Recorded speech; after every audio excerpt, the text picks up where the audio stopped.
Hello student, कैसे हैं आप सब। उम्मीद करता हूँ आप सब अच्छे होंगे, मस्त होंगे, बेहतर होंगे बच्चों। और देख सकते हैं बोर्ड एग्जाम का ये पेपर आपके लिए है ना। यहाँ पर सोल्यूशन मैं बताने वाला हूँ बच्चों। अभी मेरे पास वैसे अब मेरे पास क्वेश्चन पेपर कैसे आएंगे, जिस विद्यार्थी ने मुझे भेजा उसके लिए ताहे ताहे दिल से धन्यवाद है ना। बहुत सारे बच्चों ने भेजा है पेपर, मैंने आपको स्टेटस में हिंट दिया था। तो चलिए शुरू करते हैं। पहला क्वेश्चन, मिला लो भैया किसके कितने अंक सही हैं। किसकी गर्मी बाजार से अधिक सामान खरीदने में विवश करती है, तो पैसे की गर्मी। लेखक आनंद यादव अपनी मां को कहाँ लेकर गए थे, दत्ताजी राव के यहाँ लेकर गए थे। निम्नलिखित में से विज्ञान तकनीक संबंधी शब्द है, वो कौन सा शब्द है बच्चों। तो इसका राइट आंसर होगा यहाँ पे नाभिक होगा। क्या हो जाएगा, नाभिक हो जाएगा। जहाँ शब्द से शोभा बढ़ता है उसे शब्दालंकार कहा जाता है। शब्द के कारण जहाँ पे शोभा बढ़ता है उसे हम शब्दालंकार कहते हैं। हिंदी पद्य साहित्य को कितने भागों में, तो 4 भागों में बांटा गया है। घुटने में लेकर माँ बच्चे को क्या करती है, तो कपड़े पहनाती है। क्या, कपड़े पहनाती है। आगे चलते हैं, देखो क्या बढ़िया भैया पीडीएफ है, फटाफट देखते हैं। अगला क्वेश्चन देखो, लुट्टन सिंह के माता पिता उसे कितने वर्ष है ना कि उम्र में अनाथ बनाकर चले गए थे, तो 9 वर्ष की उम्र में। रीतिकाल में वीर रस के कवि हैं वो भूषण जी हैं, भूषण जी। खेत की तुलना कागज के पन्ने से की गई है। यशोधर बाबू ने दफ्तर के लौटते समय बिरला मंदिर जाते थे। जिस वाक्य में एक उद्देश्य एक विधेय उसे सरल वाक्य कहते हैं। जिन छंदों में मात्राएं गिनी जाती है उसे मात्रिक छंद कहते हैं। क्या बोलते हैं, मात्रिक छंद। आगे देखो, संवाद लिखते समय कौन गायब होता है, तो लेखक गायब हो जाता है। ठीक है, चलिए बच्चों अब यहाँ पे सही जोड़ी मिलान करते हैं। सही जोड़ी यहाँ पर आप लोग देखेंगे।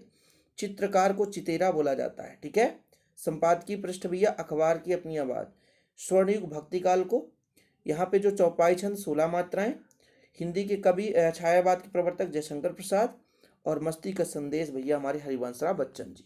चलिए फटाफट देखते हैं, चंद्रगुप्त किसके नाटक है, तो यहाँ पर आप जयशंकर प्रसाद जी, जयशंकर प्रसाद जी। कवि ने स्लेट पर क्या बनने की बात कही है, तो लाल खड़िया।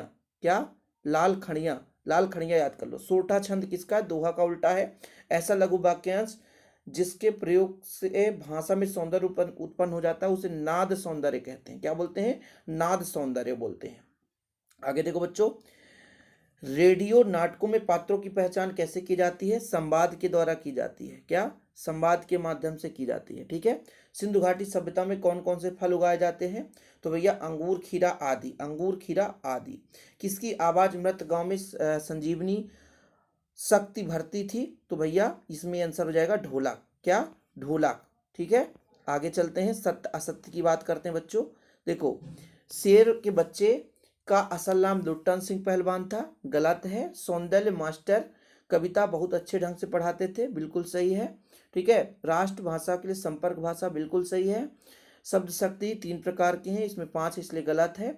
शेषकों के प्रति घृणा और शोषितों के प्रति करुणा, बिल्कुल सही है। कवि ने हार कर बात को कील की तरह ठोका, बिल्कुल सही है। इसके बाद क्वेश्चन देखते हैं बच्चों।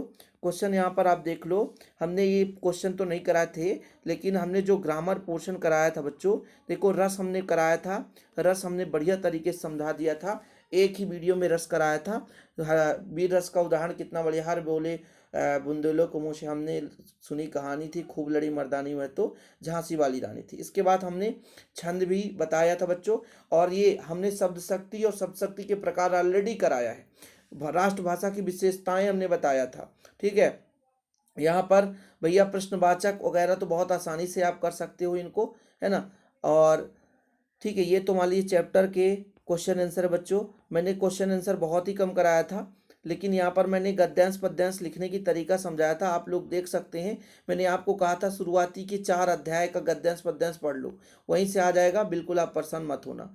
देखो ये क्वेश्चन मैंने जो कहा वही आया था बच्चों, ये मैंने आपसे पहले भी बोला था कि ये 4 रचनाएं आप पढ़ लो, 4 रचना में आपका डेफिनेट बच्चों आ ही जाता है। मैंने आपसे पहले भी बोला था, हरिवंशराव बच्चन तुलसीदास जी का मैंने बोला था, वही आ गया। यहाँ पर आप देख लो, धर्मवीर भारती का भी मैंने समझाया था बच्चों। देखो, फणेश्वरनाथ रेणु धर्मवीर भारती, ये चीज मैंने कराया था। कुल मिलाकर के पेपर सभी के पास होगा, जो मैंने मैक्सिमम आपको समझाया था उसी स्तर से यदि आप लोग लिखे होंगे तो बराबर अंक मिल जाएंगे। आज के लिए इतना ही। जय हिंद, वंदे मातरम। इंग्लिश का वीडियो जल्दी आएगा बच्चों। ओके, जय हिंद।